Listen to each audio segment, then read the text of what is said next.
enemy of community radio, right? You don't want people working in paid jobs where they're fulfilled and able to do whatever they want. You need alienated people who need outlets for their expression. But that's another workshop too. But warm body radio, before automation systems that were readily available to community stations, meant that your station would be populated with people that you didn't want on the air. They were just there because you needed them to keep the station going. And so that's a bad thing. So if you had an automation system, you actually would no longer be held hostage by the need to have a warm body. Now the other thing that's nice about warm bodies, though, is that if you're running a station that's trying to conduct business hours, and you're automated all the time, that means there's nobody there to let the next person in who's got a show, or to accept a UPS package, or to call the fire department because the gas heater in the bathroom just caught on fire, or whatever it is. So it's nice to have somebody there.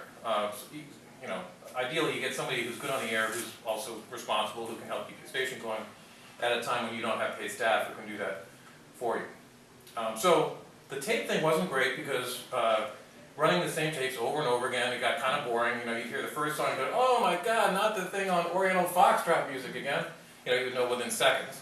Because when you think about it, the number of hours in a week, was it 168 or something like that? That's a lot of programming. And if you have to do it every week, it would be very, very difficult to come up with a lot of original programming that would keep you going for a long time. So it became, people were really happy when the station started going on the air more regularly live.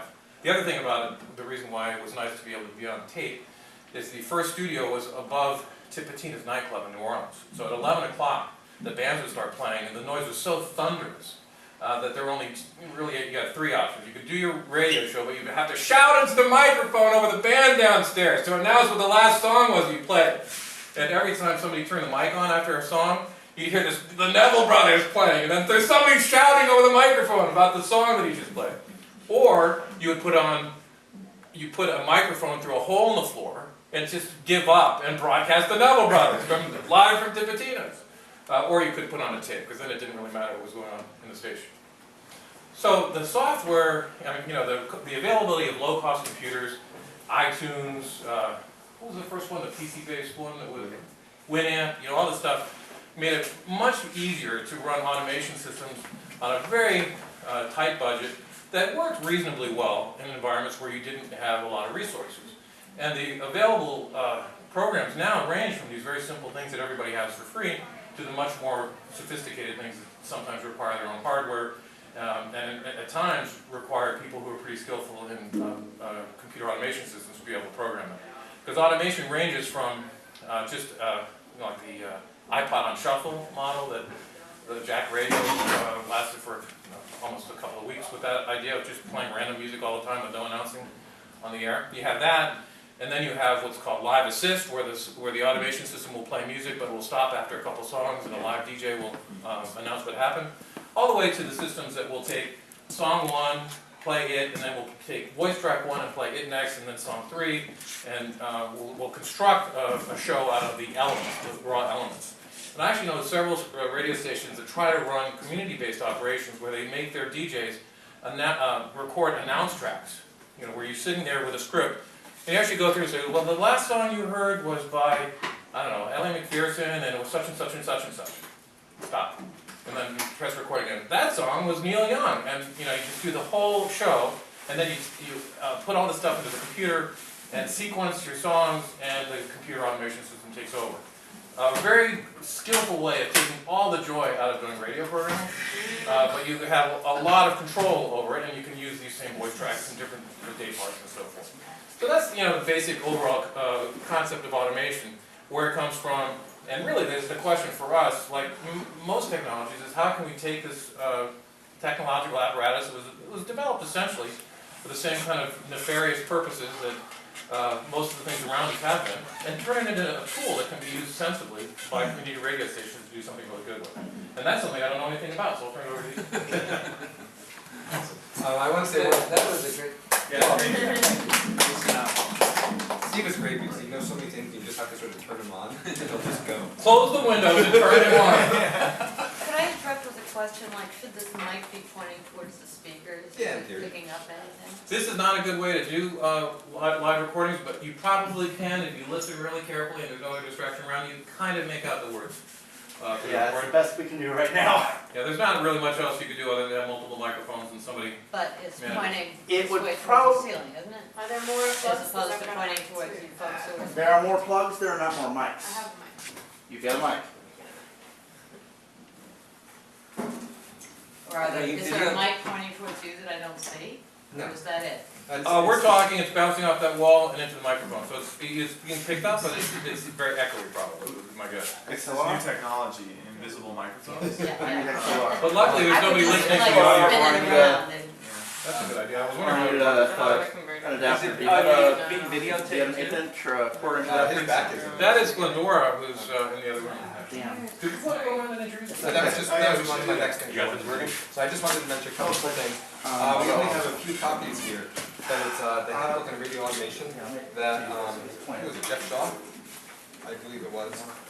Yeah, Jeff Shaw wrote this on a little grant from the Communications Radio Project, which PDFs are available, and I can help you with that. But it goes through and talks about a few different radio stations and what particular programs they use and how they use them and some thoughts on it. And so I think if you're interested in automation in general and possibly surveying, it's very handy. It came out a couple of years ago, but most of the information has stayed pretty darn relevant. Is it But- online? Yeah, if you do a Google for handbook on radio automation, it's the very top result, and that's the PDF for it. Yeah, and it's an enjoyable read. I read it again last night. And You want to give me a, yeah, I only have two other copies here. I think you do that. But yeah, we'd love to know who you are you associated stations, what's your interest in being in this wonderful summer with us today? Maybe start with Jack, What? because it's easy. I can read your name tag from here. Start again. I'm Jackie. I've been volunteering for WJC for the past three years. And I also work at the Great Barrington Station. I did one tenure there, one winter. And looking forward to working with WJC. Hi, my name's Walter Thompson. I'm from Taconic, Columbia County. And I'm here on a very, very secret exploratory search for information. I have an interest in trying to see if I can generate in this little tiny town where I'm from. It's about 500 houses and 1,100 people. And making programs for all those hours you named for that group would probably be exceedingly difficult if they were all original programs. I had bad luck so far stimulating my little community. They don't believe it's possible, and one thing and another. And, I'm hoping that WGXC will somehow generate some kind of interest in local programming, and maybe I could get a spark going somewhere. I've got one or two people. This is, of course, for the low power radio thing that I'd like to do. It's a tiny community. I don't know if there's a limit below which, is there one for LPFM that's not practical? What would you say? I'd love to identify a couple of radio stations that were roughly the size of one I'm thinking about. yeah, regulatory Yeah, wise, yeah. you're pretty much stuck to your backyard without a license. But that doesn't mean you can't get the spark that, can go a little bit farther than your backyard to show Yeah. people how easy it is. Yeah, Just to demystify this idea that you have to have a 1,000-foot tower with a full-on building and a station. You can Yeah. just plug in your iPod into something that very cheaply that'll broadcast to your location pretty easily. Can you do it through electrical circuits also? and I could do that legally? You would be breaking the FCC statutory regulations. One of those pirate things. It would be unlicensed radio, Okay. without calling it pirate. Free radio. There's also, Free- without free diverting radio. ourselves too much, there's also, I think you were alluding to Part 15, Yeah. which is incredibly low power and covers your parking lot quite wonderfully. But Like there's- the Mr. Microphone, right? Yeah. Rolled up, hey baby! They can hear you in the car next door. But under Part 15, you can bring this to events, and you could, if there's a community fair or a community, something that there's people hanging out in a parking lot, and there's a critical mass of folks, you know, just like you can put these things in your backpack, you know, and really show people that like this is a radio station. And so there's going to be workshops that may help with what you want to do. Well, let me ask you later which one. My thing has been that a lot of that can be done online though, or using the net. You know, maybe in conjunction with other equipment to relay things. Is there something called streaming that could work? That's true, and that's the radio station here has been doing for some time, is doing right now, is they have an online streaming, their system is a streaming to the website, and you can go and, if you have a computer and you have internet access, you can click and listen to their programming now. Yeah. I think WHXC is streaming right now. Yeah, streaming all weekend live. And there may be a time in the not too distant future where car radios are able to pick up wireless internet streams, in which case the differentiation between streaming radio and broadcast radio will be a little less severe. It's down the ways a little bit, but it's possible that could happen.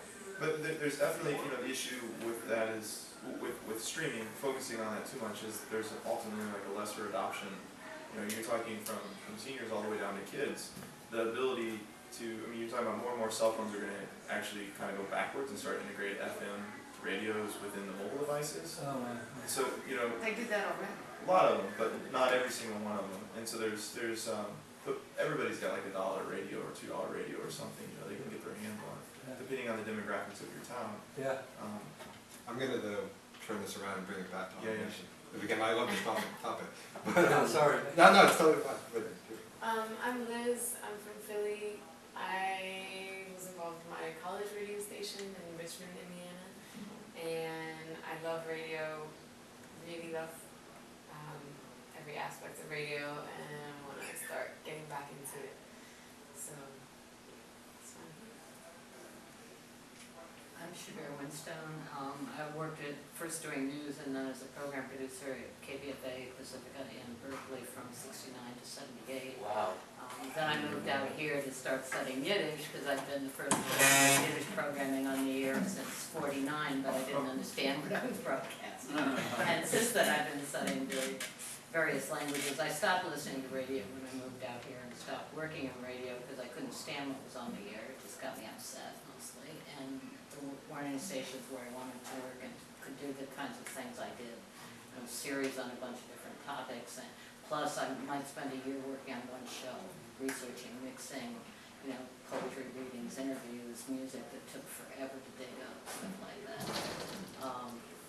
Now I don't, it sort of feels like it would be a step backwards for me to work at WGXC, and if anything, I would like to be living in Europe and doing interviews and stuff like that I could send back to the USA, but you know, I want to bring my skills up from the dinosaur level where they've been stuck, and if I do make it to Serbia, actually, is where I want to be, then I'd like to be able to have some skills to share with other people, at least with women, specifically queers, pro-democracy, anti-war activists who are very brave and resourceful things over there, but not much in the way of media. They're good at politics, not real great at media culture stuff, so I'd like to have the skills at least to do it online, and I think things like automation offer really great potential, for example, to bring the rare, the precious, the esoteric, the niche stuff and make it available to specialized audiences around the world.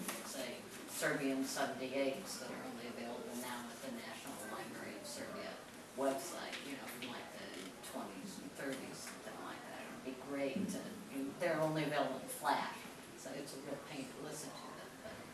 But, you know, if a whole stream were available, then those kinds of niche interests could dig it out. If somebody wants to hear old Paul Robeson or Pete Seeger, you know, could find the same use for such specialized automation. Or, you know, lesbian feminist vegans. A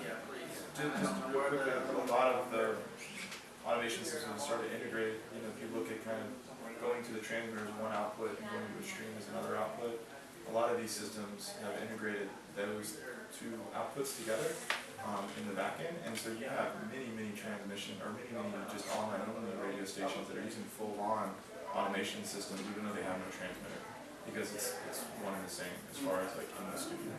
I pretty much live inside of space now. I just come down here once in a while.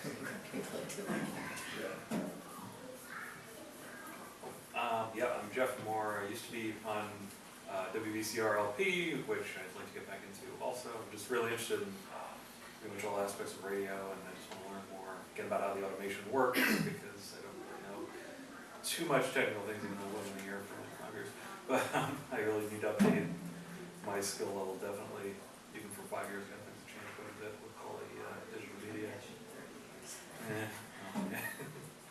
Yeah, I'm still stuck in the cassette age, I guess. Yeah, I'm definitely interested in just finding out a lot more about how pretty much everything works, the automation. I'll start with the automation. Because I know, yeah, obviously VCR had it. I used to put it on at the end of my show, and yeah, just be interested in how that all works. My name is Steve Charney. I've had a radio show for about 30 years. I thought I'd get on to GXC, and I sort of got involved in the station just because I really like the idea of kind of getting sick and tired of commercial radio, which is a cutthroat business, and I live in the area, so why not? Right. Well, this is interesting because in some ways I kind of wonder if you're all at the right workshop.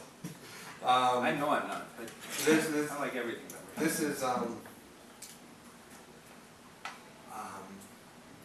I think automation is really interesting in how we conceive, and you were alluding to these things as well, and in how we conceive of what makes a community radio station and how we can use it, something that can be so detrimental and so mollifying and so just freaking dull, as something that can actually enliven, is that a word, enliven?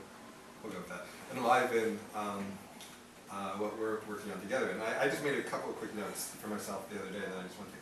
But I do think it's interesting that, I'll say that when I, and this isn't in my notes, but when I was at WRPI, which is a station that Steve was very involved in, and I actually don't know if you still are, but that was my first radio experience. And from what I could gather as a not connected community person who wasn't part of the students who were involved or the community groups that were involved, they were really adamant against using automation there. And I'd had various conversations. And so what would happen is that when you went off, when your show ended and there was no other show after you, the station went dark. And there was static. And for me, that, as a listener, that's really frustrating, I think, because you want to be able to provide some level of continuity. Even if two shows are extremely different, there's still a lot of people who stick around from one to the other. And as a listener, I just like to experience those things, hear what's going on. And I find, you know, if you tune in and get static, it's really discouraging. One of the ways of resolving that then is through the warm bodies, but also I think automation can be very interesting. And so a couple things that we've done at WVCRLP, as I mentioned, when we started we had no studio at all. And so the first thing we did was we had to be on the air. I don't know if any of you are familiar with the process of getting a construction permit, but basically you have a deadline, and if you're not on the air and having filed as having done that initial broadcast, you time out and lose your construction permit. And our construction permit expired October 25th at like 4 in the morning, and we went on the air in the evening of October 23rd. And so we made it. But what we did was we erected the antenna, which is on the roof of the hospital, and a couple of us with a computer, with Megaseg, which is the program we use, I just sat there for hours on the roof of the hospital while other folks were bolting in the antenna and just dumping my music into automation. And then we sat around and recorded a whole bunch of station IDs that we scheduled in, and we let it go. And that way, constantly people were saying, okay, you know, this is what you're hearing now. Actual humans from your community are coming. And that actually got the word out. So actual humans from our community started coming and getting involved.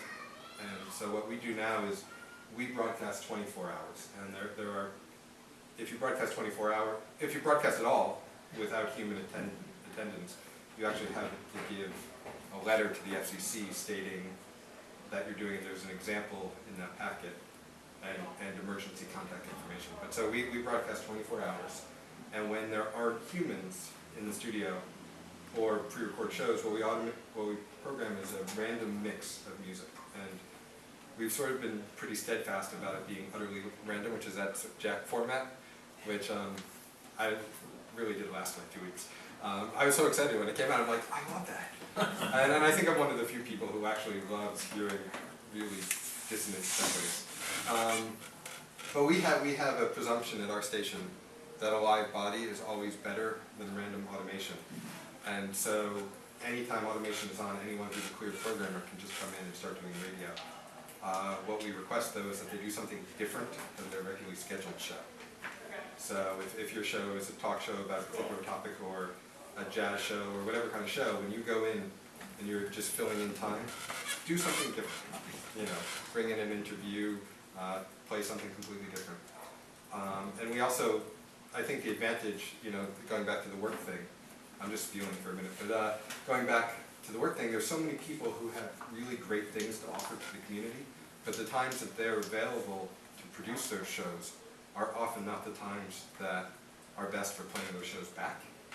And so what automation allows you to do is to really do some time offsets to allow people to come in, record, produce their shows, and then play them back at another time. So I think that's incredibly handy. Yeah, just a couple notes from our station, almost in WRFU and Urbana, almost the same setup. A few things kind of, our automation system we actually chose purposefully, it's a fairly limited system. It doesn't allow you to completely automate over. It'll do the top of the hour, the bottom of the hour, PSAs when no one is there. But it's very, very, very limited. Basically just plays music, doesn't have a very strong scheduling system. Wasn't even allowed to play outside streams from other sources very easily for a really long time, which forced like a constant automation team to be very active in what was going in there. And it also forced warm bodies to actually learn more about the automation system to actually, and it ultimately led into people doing shows because they couldn't make the automation system do something. They gained their confidence of actually being in front of a board and then ended up running their own shows. The music that we did play, fortunately the community had has a pretty active local music scene in various genres. So is a commitment to the listeners, only local music all the time. That's unless on the automation system, people could play whatever they want during their shows, but when the automation was playing, it was going to be local bands. And then we also did something, one of our initial policies was any open slot that wasn't programmed was open for any member that was trained to do whatever they wanted in. And so this would turn into a lot of those 2 to 5, 6 o'clock in the morning days where there's just, or hour blocks where there was just no one that could make it conveniently. You get a lot of the really younger members, the college kids who would just feel like they had to rant, and they would literally go in at 2 in the morning and just speak until they couldn't speak anymore. And this was when I got involved in the station on the programming side and not just maintaining, you know, the kind of the daily stuff. There were no slots available except for 2 to 5. And so there was a group of us that just kind of became known as like these late night raiders that would just come take over the airwaves and say whatever we wanted, play whatever kind of music we wanted, to be really kind of instigative to the community, trying to get a response and like get people to listen to this, and it worked really, really well. So, you know, keeping these things, you know, your automation not in complete control of the station and making it really easy to just flip the switch off of automation, I think is very important. And then we also, conversely, we left slots, it just kind of worked out certain days, Wednesday evenings, for example, turned out to just, there was never going to be a slot from like 6 to 8 or something. It would always be filled, but it would be very rolling. And it just seemed like we were always going through new programs there. So we actually just like left that open purposefully and said, if you have a new show idea, if you don't have a time slot yet, you and all the other new shows are going to rotate through that slot. So you at least have what's considered kind of like a peak listening time, you know, once every month for your show to get the practice and to get the experience. And so you can find ways again to just make that switch turn off really, really easy. I think also it makes me think of a couple of things. One, in terms of that unintended thing again, is there's so many these things that are programming decisions, and the technology is here to aid you in enacting those programming decisions, how you view your station, how you view what you're putting out into the community, how you interact with the community, your listeners, your programmers. And so I think choosing an automation system and how you choose to use it really stems from those programming decisions and identity decisions that you make at the station. But one of the things that I know is really common amongst a lot of community radio stations is a lot of them tend to be really locally centric, and so you put a real focus on locally produced programming, but there are things that you will import, and Democracy Now! Is a huge one, Free Speech Radio News, and there's a number of other ones. But with automation, what that allows us to do is we have folks who have written scripts so that the computer will automatically download the Democracy Now! File and put it in automation, and then we air it at 5 o'clock. And so automation comes on at 5 o'clock, the people whose shows, and all the shows before it are live shows, and they end the shows and bring up the automation, gives a station ID, little plug for the station, plays Democracy Now!, Free Speech Radio News, and we actually use these pre-recorded times for studio trainings and pre-records and things like that, because our second studio is not anywhere close to a mirror of our first, so it's kind of useless in a lot of training.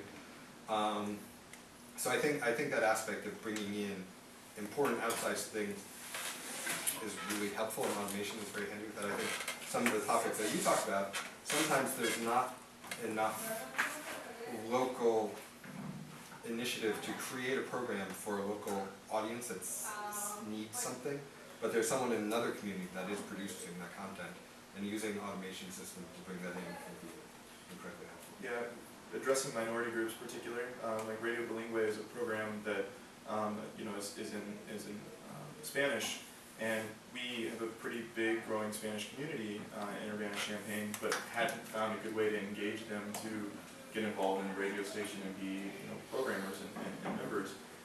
So we just said we're going to take from 3 to 5 o'clock every day, and we're going to play Radio Bilingüe, and that turned into, within like 2 years, we have blocks before and after that are mostly Hispanic and immigrant programming and dealing with issues all the way to cultural, and it really became kind of, that's the afternoon thing. That was pretty awesome, that automation was allowing a bunch of people who unfortunately just knew that was an important community, but working with it indirectly, a space to get directly involved. Do you feel that anybody's out there listening? When we first started, that was a huge question. When we first started, it was having less than a 6-mile broadcast radius for a low-power FM station. The only people who would call in initially were the really big radio geeks in the town. Like, oh, your system is, you can make it sound better this way if you turn the level down a little bit or something. Very critical stuff. And then, RFU's been on the air for over 5 years now. We're going on our 6th year as well, and no doubt people are listening. You see it in the local papers. I heard it here on, X time program on this radio station. Do you get telephone calls? Oh yeah, there are more programs than others. It depends completely on the personality. Some programs are very engaging and like I said before, instigative. They are trying to get a response and wanting input. It's part of their program. Others are trying to be more one way about it, even though they may be taking in other input. It's but without a doubt, and we actually keep track of that as a kind of a qualitative measure now. If they want to report it, how many phone calls did you get, just as kind of a way to get a sense for, if you're trying to get more engagement, listen to this program because they're getting X number of calls during their show. It's not a lot. It's a low power FM station with 100,000 people in the community. What about you, Great Barrington? We're a low power FM station. No, I mean, do you feel people are listening?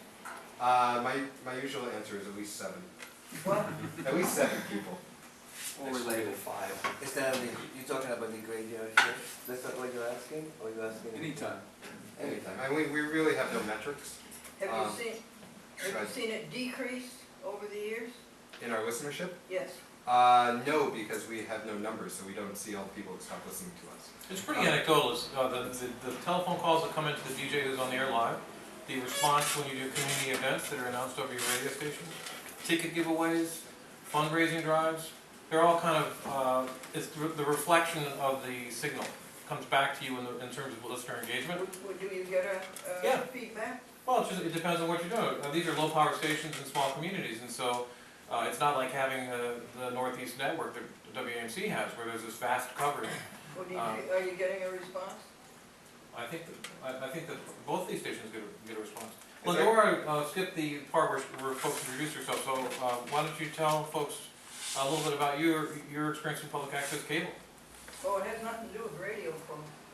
community media, Well, quick introduction. what? Just introduce yourself quickly, we went around while you were out of the room. Well, my name is Glendora, and I have a program at Chat with Glendora, and it's on 90 public access TV stations. Many of them in the largest markets we have, the top 15, Boston, New York, Queens, Bronx, Manhattan, Staten, Brooklyn. We have done 5,800 public access shows, half hour each, and we have 1,400 on the YouTube. Now, I have noticed over the years a great decrease in audience response. Through the television stations, or? Yes. Let's see, the public access show started in 1972. That's about when public access TV started. And we could get maybe up to 20 calls when the program was on. And now we don't get hardly any. But we know that there are some very loyal people out there. And I've almost considered giving up the television because it's a tremendous outlay of time and money, and it's all volunteer, and it's all my money, or my husband's money. And I have considered giving it up, but then you hear from people, and they just watch it and talk about it, and one woman in Hannaford says, "You talk about everything, but it's interesting." And it's just that there's those people who don't have access to the internet, and you just don't feel like you can quite give it up. But I have noticed a tremendous decrease in the audience. I think you raise a couple of interesting points, and some of them connect to what you're considering. But I'll say that my day job, which I didn't mention before, is I work in public access TV, which I only got that job because of my radio stuff. So Lennox, are you on Lennox? Well, I keep sending him DV discs every week. I don't know if he's playing them or not. We can talk afterwards. Yeah, unfortunately I don't do that part of it, but we can talk. So, but I teach people how to use the equipment and try to maintain it despite everything that happens to it.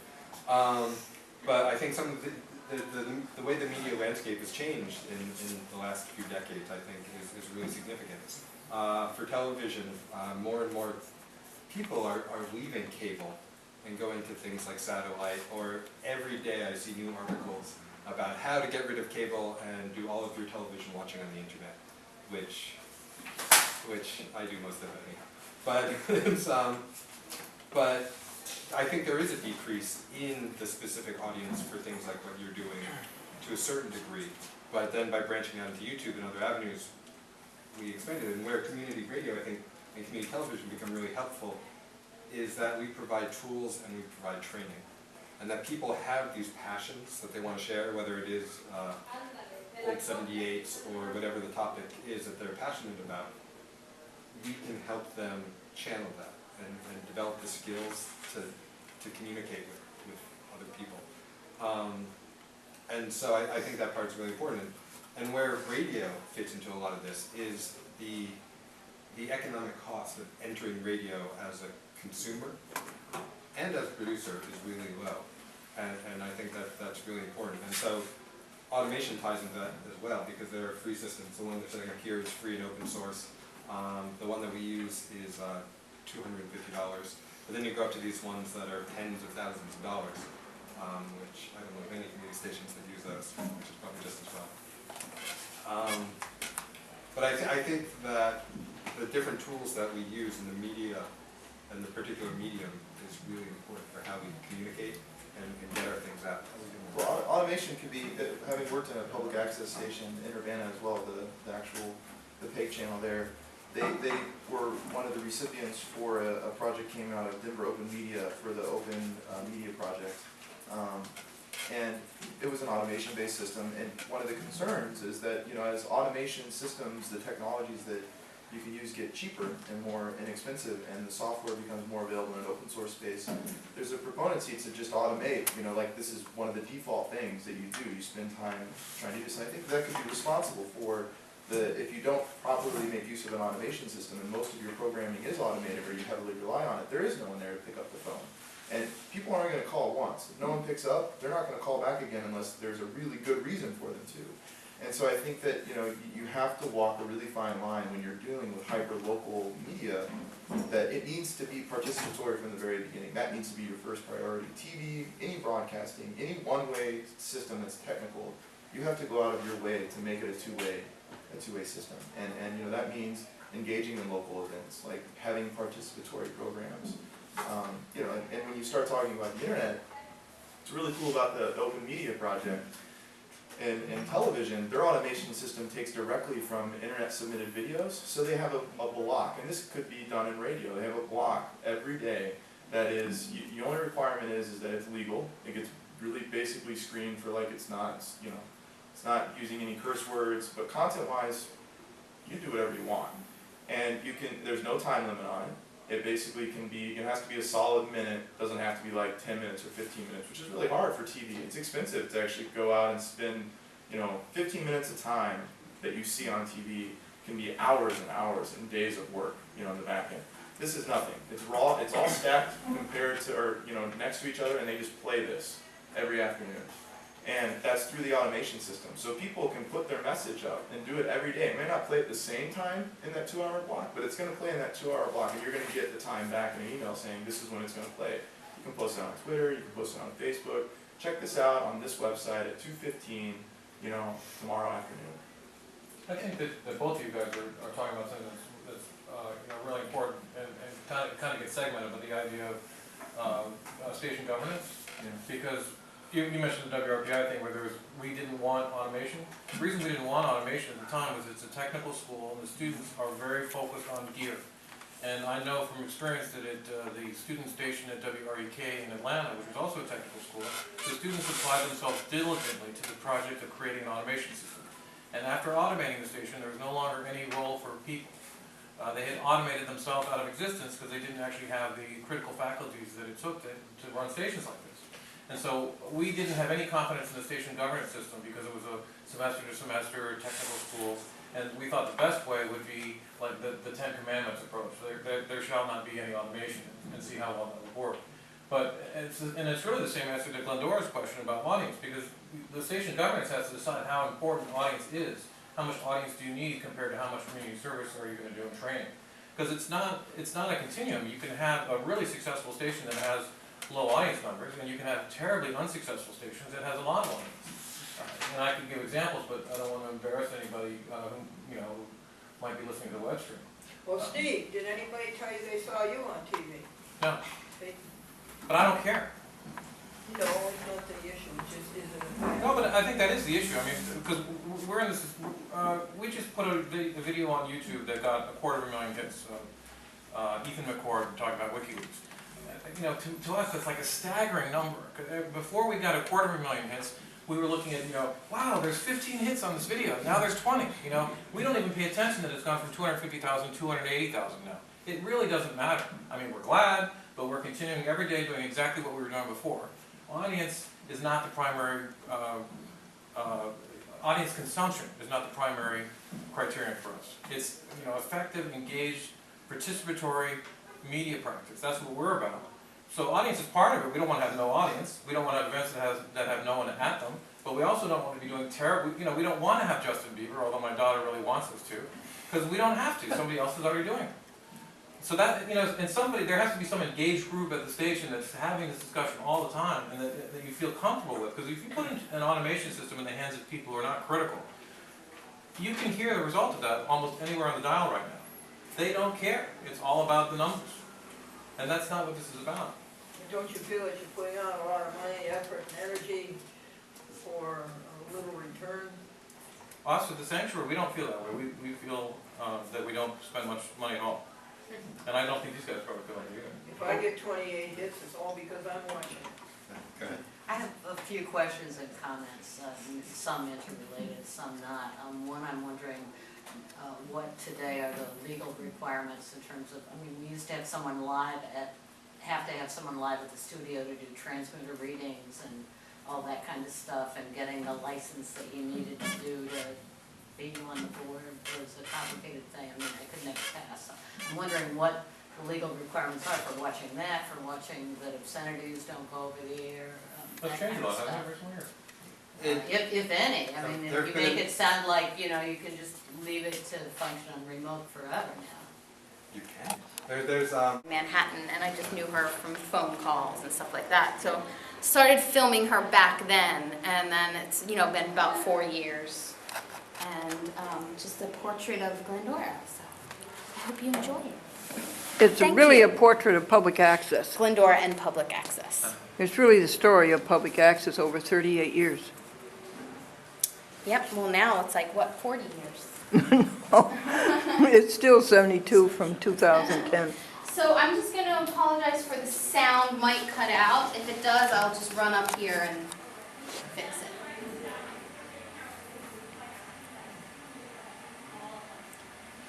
I want you to sit down and write your biography, your autobiography. What happened the decade that you were born, and what happened the next decade. But then, and writing is great, because all these things are going to pass when you pass. So then I said, well, that's done. Put it on audio tape. So, we started audio taping it. And I think it's up to as far as 1956, which were very big years. Very big years. And I said, that's done. Such good doggy. Oh yeah. She made that bed, folks, all by herself. She's worked on it for days. Now that's the contour that she likes. You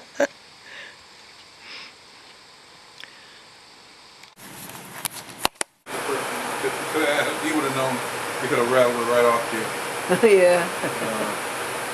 That's the AT&T folks that puts our public access shows all over the state. And this is the Waterbury edition. This is Bristol, this is Route 6. This is Applewoods.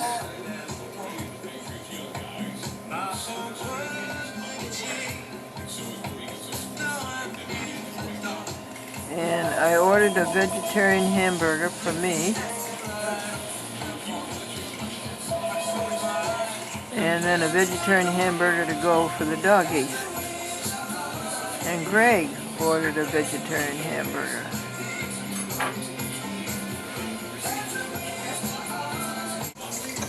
See the Tiffany lamps.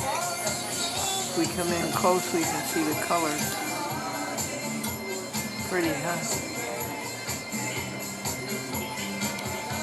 We have 14 hours and 29 minutes left on this tape, and we'll be handing it in the day after tomorrow. Thank you. Welcome.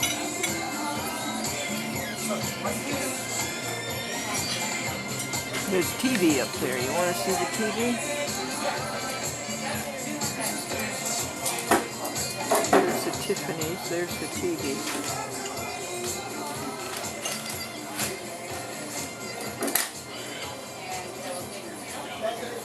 Must be sports.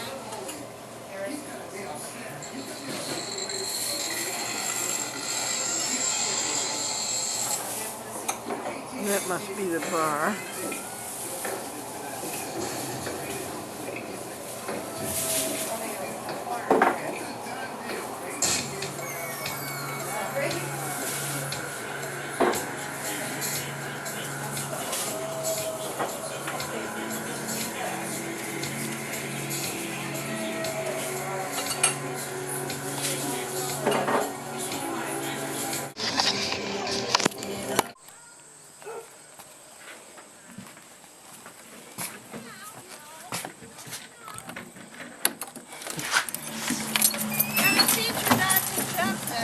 Strike!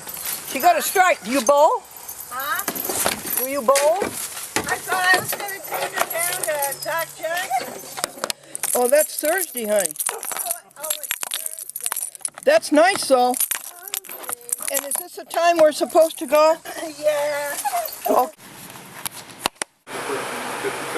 would have known. He could have rattled it right off you. Yeah. That's the AT&T folks that puts our public access shows all over the state. And this is the Waterbury edition. This is Bristol, this is Route 6. This is Applewoods.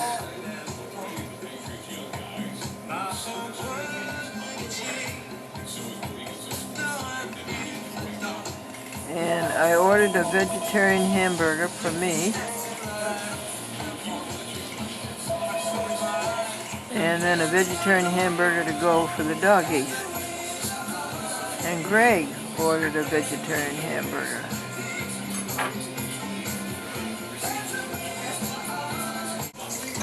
See the Tiffany lamps. If we come in close, we can see the colors. Pretty, huh? We have 14 hours and 29 minutes left on this tape, and we'll be handing it in the day after tomorrow. Thank you. Welcome.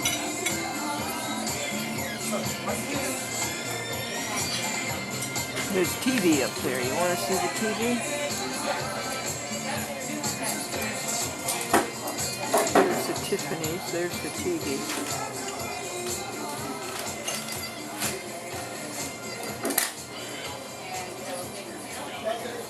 Must be sports.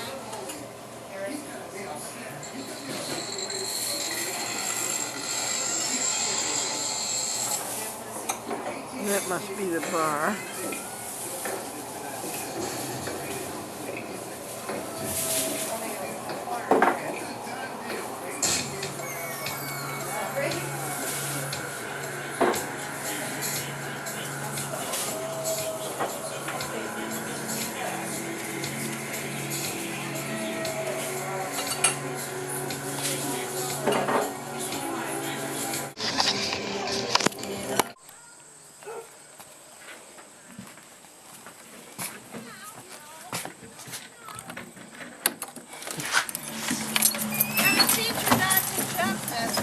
Strike! She got a strike. You bowl? Huh? Do you bowl? I thought I was going to take her down to talk church. Oh, that's Thursday, honey. Oh, it's Thursday. That's nice, though. And is this the time we're supposed to go? Yeah. Oh. Could you just run by me again how you go about these things? Well, yeah, you probably do most of the talking. We would just sit together and talk to people what Jesus said in Matthew 16. Okay. And then I'm on all over. I'm on in 20 TV stations in Connecticut. What town are you in? Plainville. Oh, in Plainville. Yeah. Yeah. That's very good. That system, Nutmeg TV, is moving. They bought a building in Farmington. Okay. And it's 7 Eastwood Drive, and they're in the process of moving this whole month of October. But that doesn't matter, that we could videotape it someday. Okay. Whereabouts are you in Plainville? I am on West Main Street. That's Route 10, isn't it? No, it's right off of Route 10. The number is 160 West Main Street. It's right off of the Highway 72 there. Oh, it's off of 72, okay. Yeah. Is it far from... Robert E. Lee was on my program too, and it's not far from Town Hall, is it? No, not very far. Yeah, okay. When would you like to do it? Well, when do you normally come around? I mean, when do you normally do this? I'm going to Connecticut next week. I'm going to Waterbury. I'm going to Bristol, and that's not far from Plainville. No. Yeah, next week is fine. I'll be around every day from Tuesday to Friday. Oh, that's good. Okay. Let's see. What are the dates of next week? 4th, 5th, 6th, 7th, and 8th. Wednesday the 7th? Wednesday the 6th, you mean? Oh, is it? Yeah, excuse me. That's right. I misspoke. Wednesday. Yeah, Wednesday the 6th. that'll work for me. Okay, what time? Whatever works best for you. Okay, so we, how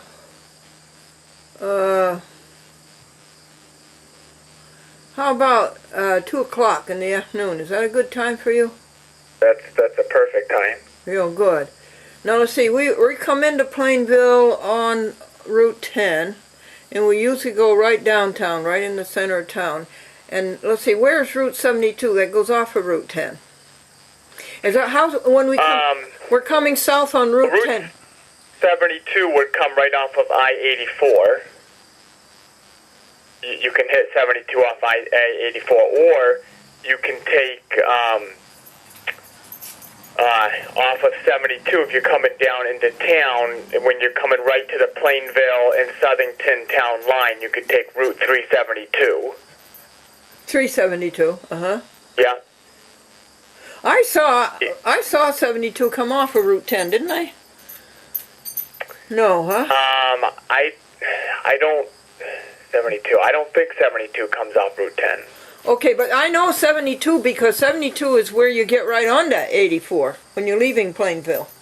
Yes, correct. Uh-huh. And correct, yes. Yeah, but, so, because we're not on Route 10. No, you're on 72. You're on 72. If you come to the end of 72 West, and you just follow that all the way to the end of that set of lights, then that takes you right onto West Main Street. Okay, 140 West Main Street. That's 160. 160 West Main Street. Oh, that's good. And you have my telephone number. Now, wait just a second. Tell me your number again. 860. Yeah, 860. Brain cramp here. 860-747. 747. 1691. 1691. That's good. And what's the name of the church? It's called Church of the Bible. Good. Yeah, you'll see it's a big building. We have a church sign, big church sign out front. Good. And that's 160 West Main. Yeah, 160 West Main Street. Oh, that's good, yeah. Oh, I'm glad you're doing this. Thanks. Yeah, sure. So you'll come and then you'll just talk to me about. I'll talk to you about Matthew 16 and. Yes, please. Yeah. And then what do you do with you put that on the television? Is that correct? Yes, I will put. First of all, I put it on DVD -R. And I'll give you a courtesy copy for yourself. Okay. And then I will give a copy to the TV station. In fact, I'll give it to my 20 TV stations. I have 20 TV stations in Connecticut. Oh, wow. Yeah. So that's what I'll do. I'll send it to all 20 of them. Okay. Mm-hmm. Sounds good. Yeah. Okay, Pastor. I'm so happy that you called me. Yes. Well, I taken your number down and I talked to the board here, and they said that's something that would be good if we could do. So. Yes, good. We'll be looking forward to it. Yes, good. Good. All right. So so you have my number. I got your number. So we'll see you next Wednesday around 2 o'clock. I thank you very much. Okay. Thank you. Bye-bye. Okay. We'll see you then. Bye-bye. Yes, bye. I hate banks, I told you that. Alright, have a good day, Glendora. Hope you have a good one. Bye. I sent him $200 by Hannaford's Press 4 for the previous message. Press 3 for advanced options. Press message deleted. Message 12. If you're up to it, give me a call, please. 631-823-6515. Thanks, Glendora. Charles Clampett. Press 4 for the previous message. Press 3 for advanced options. Press 5 to repeat the current message. Message deleted. Message 13. Hey, Glendora, this is Andy checking out your new phone. We're in Plainville, Connecticut, and it's working fine. Say something. With Plainville is the town for me. This place is something else. Greg. It just keeps going. It just doesn't stop. Bye now.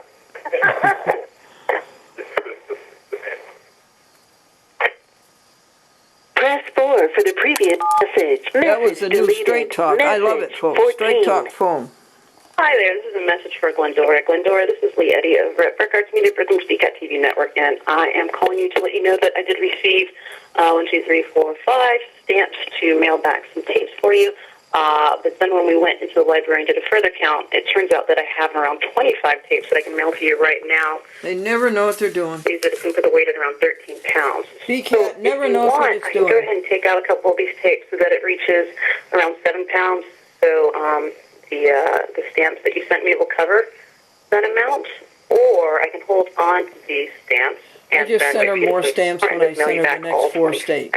Why don't you give me a call and let me know how you'd like to proceed? My telephone number is 718-935-1122, extension 201, or you can dial me directly at 718-683-5651. Again, this is Lee Eddy. My telephone number is 718-683-5651. Thanks so much. I wish they would get 4 DVD. for the previous message. Brooklyn, Press 3 get for DVD. advanced options. Press 5. Repeat the message deleted. Message 15. Next to the last one, folks. Press 4 for the previous message. Press 3. Advanced message deleted. Message 16.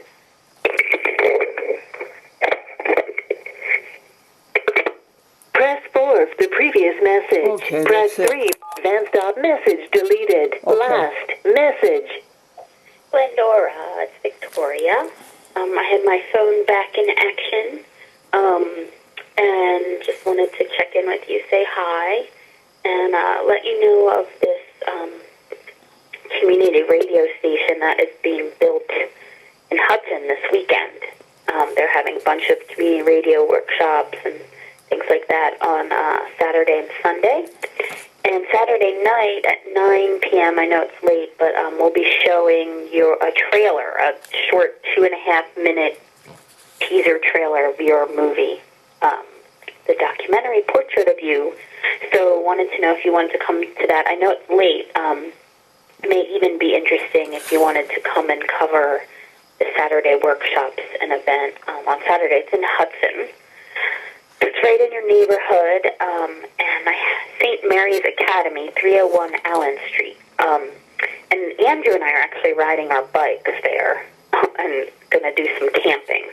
But if I was thinking it might be interesting for Devin if you could get him to drive you. I think it might be pretty interesting. And also, George Dixon would probably find it really interesting since he's involved in radio. So it's called the Prometheus Radio Project Barn Raising Community Radio Station Building. And it's this weekend. Okay, call me back. Let me know if you can come and how you're doing. Take care. Bye. Good for you, Victoria. Press message deleted. No more messages. Press. Now, I want to be sure that she deleted all those. She doesn't delete them until you hang up. So we go over here to put the cursor on delete. Okay. And click. And you go over here. 5183 password. You have 3 old messages. See that? Press 1 for old messages. First message received Wednesday, September 22nd at 1:10 p.m. That's a week ago. Glendora, Jack George, Time Warner Cable. Please give me a call back. Thank you. What's your number, Jack George? Press 3 for advanced options. Press 5 to repeat the current message. Message deleted. Message 2 received Wednesday, September 22nd at 1:48 p.m. Yeah, Glendora, Charles, when you get a chance, give me a call. Thank you.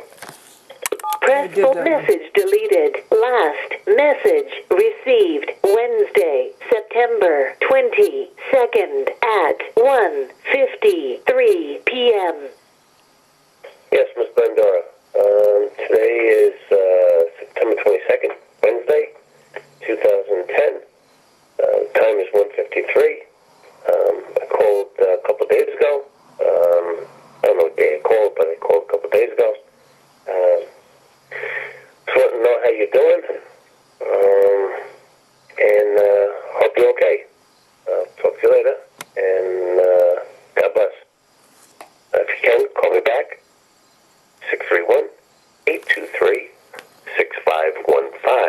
Okay, Charles, I'll Again, the call phone you number again. would be 631-823-6515. Thank you. Press 4 for the previous message deleted. No more messages. Press. Okay, now let's go over and check again. This is Magic Jack, and this is your voicemail on Magic Jack. It's very sophisticated, but Magic Jack can't dial my own area code. What's the matter with you, Magic Jack? I paid for you for 5 years. I need to talk to people in my own neighborhood. Attention. 5. What password? You have no messages. There. Press 2 to change folders. We got 'em cleaned up, folks.